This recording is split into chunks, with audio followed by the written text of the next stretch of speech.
Traffic में किसी ने इतनी बुरी तरह से कट मारा, अच्छा। ऐसा लगा कि बस हादसा होते होते बचा। और मुझे इतना गुस्सा आया, मैंने हॉर्न बजाया, मैं चिल्लाया। और सच कहूं तो यहाँ पहुंचने के बाद भी अगले आधे घंटे तक मेरा खून खौलता रहा।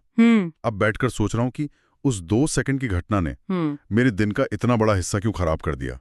मतलब मुझे अभी तक बुरा लग रहा है। ये जो आपने बताया ना, ये हम सबकी कहानी है। और आज हम जिन स्रोतों पर बात कर रहे हैं वो इसी की जड़ पर चोट करते हैं। अच्छा। हाँ, लेखक रिचर्ड कार्लसन का एक बहुत ही दिलचस्प नजरिया है इस पर। वो कहते हैं कि हम सब एक बहुत बड़ी गलती कर रहे हैं। क्या? हम हर मच्छर को मारने के लिए तोप का इस्तेमाल कर रहे हैं। वाह, मच्छर को मारने के लिए तोप का इस्तेमाल। जी, ये तो बिल्कुल सटीक बात है। मेरी सुबह की प्रतिक्रिया तो बिल्कुल ऐसी थी। बिल्कुल और सारा धुआं मेरे दिमाग में भर गया। बिल्कुल। हम अपनी सबसे कीमती चीज, हमारी मानसिक और भावनात्मक ऊर्जा, ऐसी ही छोटी छोटी लड़ाइयों में बर्बाद कर देते हैं, जिनका लंबे समय में कोई मतलब ही नहीं होता। सही बात है। तो आज की हमारी बातचीत का मकसद यही है, रिचर्ड कार्लसन के दिए गए विचारों के आधार पर यह समझना कि हम इस आदत को कैसे तोड़ सकते हैं, कैसे एक ज्यादा शांत और सरल जीवन जी सकते हैं। ठीक है, तो चलिए इस गुत्थी को सुलझाते हैं। शुरुआत कहाँ से करें? इसकी शुरुआत किताब के शीर्षक से ही होती है, जो इसका मूल दर्शन भी है। Don't sweat the small stuff and it's all small stuff. यानी छोटी छोटी बातों पर पसीना मत बहाओ। और सच तो ये है कि ज्यादातर बातें छोटी ही होती हैं। बिल्कुल। ये सुनने में बहुत अच्छा लगता है, बहुत सीधा साधा।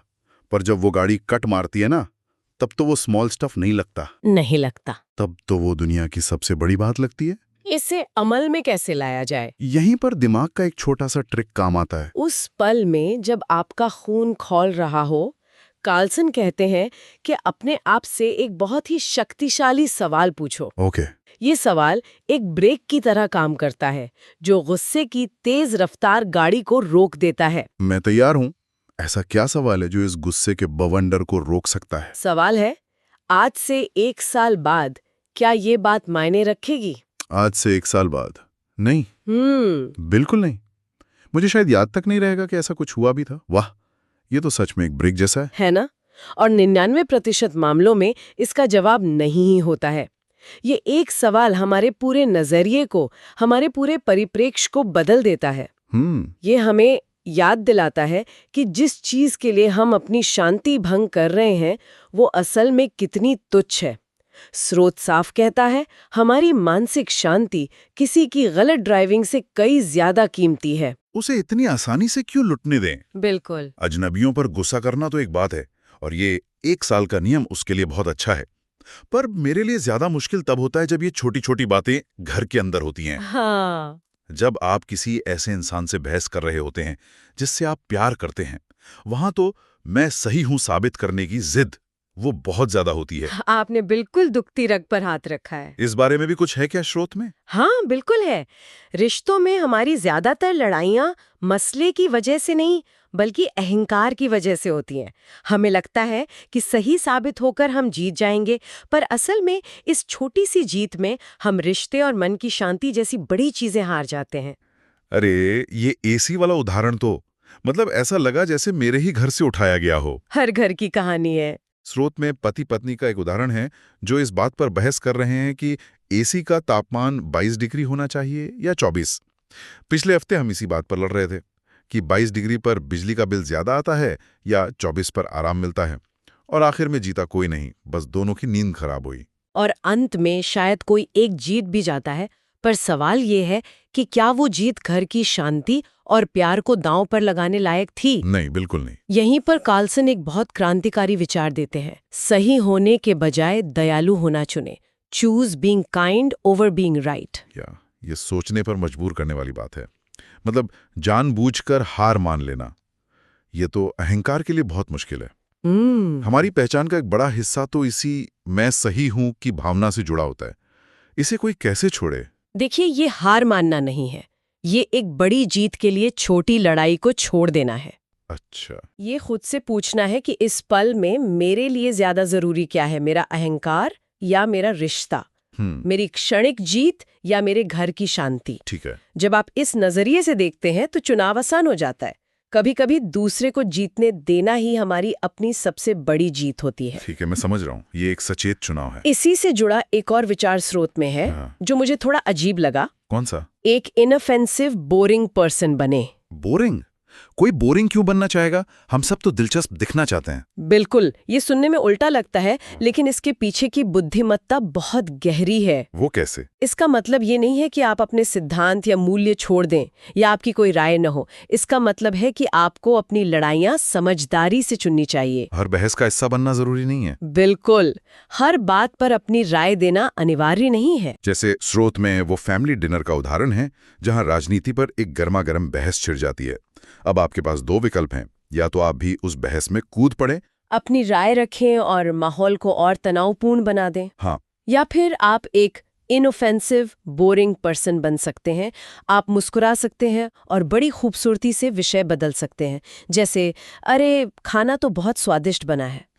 आपने न सिर्फ उस लड़ाई को टाला, बल्कि अपनी और दूसरों की शाम की शांति को भी बचा लिया।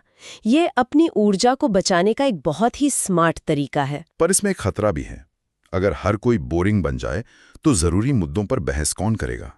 वो लाइन कहाँ है जहां हम अपनी शांति और अपनी जिम्मेदारी के बीच चुनाव करते हैं? ये बहुत अच्छा सवाल है और इसका जवाब है संदर्भ। संदर्भ? हाँ, एक फैमिली डिनर की टेबल संसद का डिबेट नहीं है। वहां आपका मकसद किसी को हराना या दुनिया बदलना नहीं है, बल्कि रिश्तों को मजबूत करना और साथ में अच्छा समय बिताना है। बिल्कुल। लड़ाइयाँ चुनने का मतलब है सही जगह और सही समय पर लड़ना। हर जगह युद्ध का मैदान नहीं होती।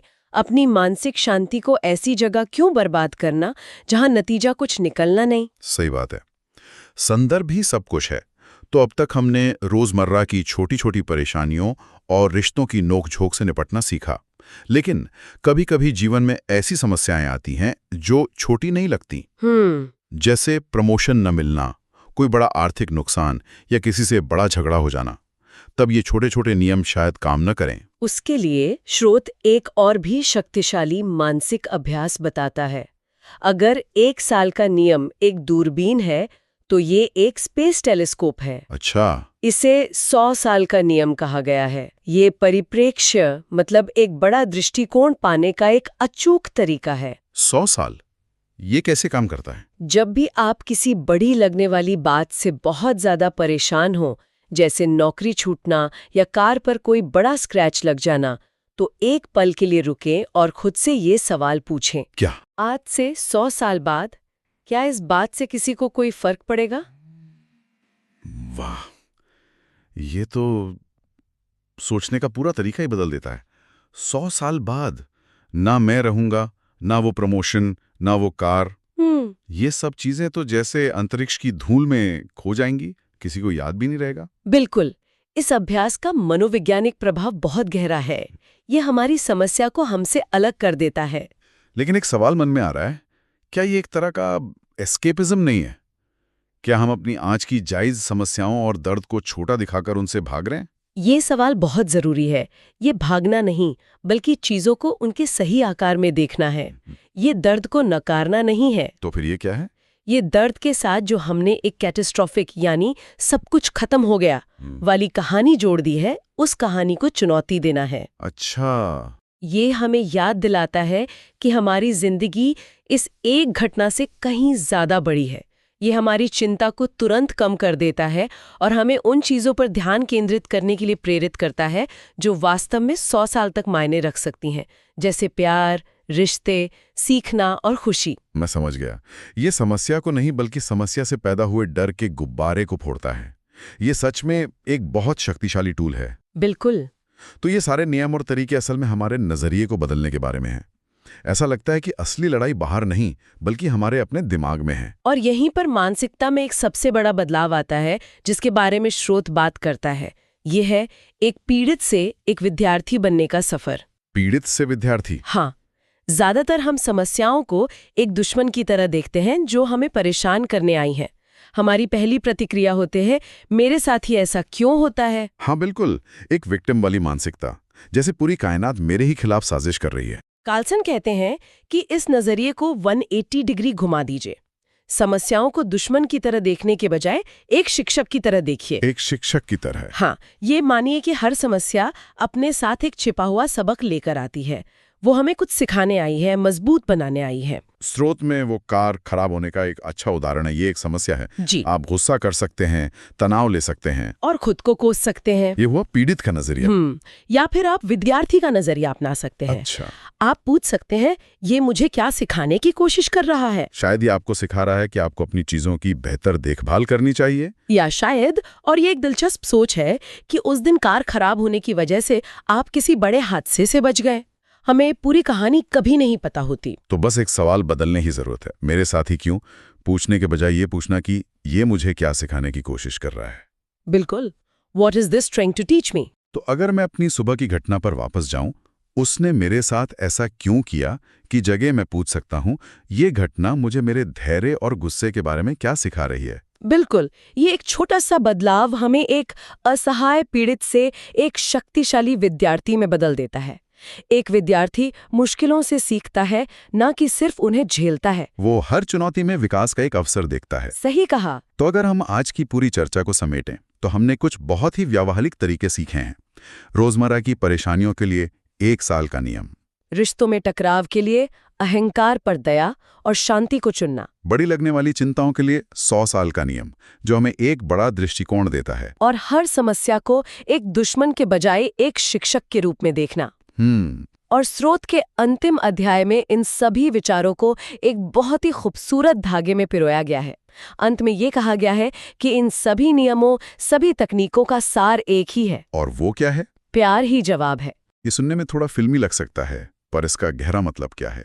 इसका मतलब है कि प्यार सिर्फ एक भावना नहीं, बल्कि एक चुनाव है। एक चुनाव। हाँ, ये हर स्थिति में, हर इंसान में अच्छाई को देखने का चुनाव है। बिल्कुल। ये जज करने के बजाय समझने का चुनाव है। हाँ। ये माफ करने का चुनाव है।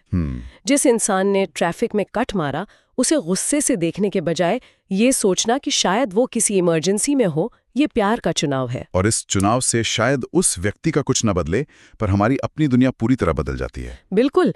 दिन के अंत में सिर्फ यही मायने रखता है कि हमने कितना प्यार किया और कितनी अच्छी तरह से जीवन जिया। बाकी सब तो स्मॉल स्टफ है। बिल्कुल। आज की इस चर्चा को खत्म करने से पहले मैं श्रोताओं के लिए एक विचार छोड़ना चाहता हूं, जो स्रोत में दी गई एक और शक्तिशाली एक्सरसाइज पर आधारित है। जरूर। एक्सरसाइज है, अपनी फ्यूनरल खुद लिखिए। यानी कल्पना करें कि किसी का अंतिम संस्कार हो रहा है और लोग उसके बारे में बात कर रहे हैं। तो सोचने वाली बात यह है, कोई क्या चाहेगा कि लोग उसके बारे में क्या कहें? ये कि उसने हर छोटी बड़ी बात पर लड़ाई की, या ये कि वो एक शांत, दयालु और समझदार इंसान था। उन्होंने जीवन की छोटी और बड़ी चीजों को कैसे संभाला? ये गहरा सवाल है और शायद यही असली सवाल है। ये हमें याद दिलाता है कि हम अपनी कहानी हर दिन अपने हर चुनाव से लिख रहे हैं। ये सवाल तो मुझे सोचने पर मजबूर कर रहा है। मैं अभी इस पल अपनी कहानी में क्या लिख रहा हूँ? मेरी आज सुबह की प्रतिक्रिया ने मेरी कहानी में एक तनाव और गुस्से का अध्याय जोड़ा, पर अच्छी बात यह है कि अगला अध्याय मैं अलग लिख सकता हूँ। बिल्कुल। ये चुनाव हमारा है कि हम अपनी कहानी को छोटी मोटी परेशानियों के संघर्ष से भर दें या शांति, प्यार और समझदारी की विरासत छोड़कर जाए।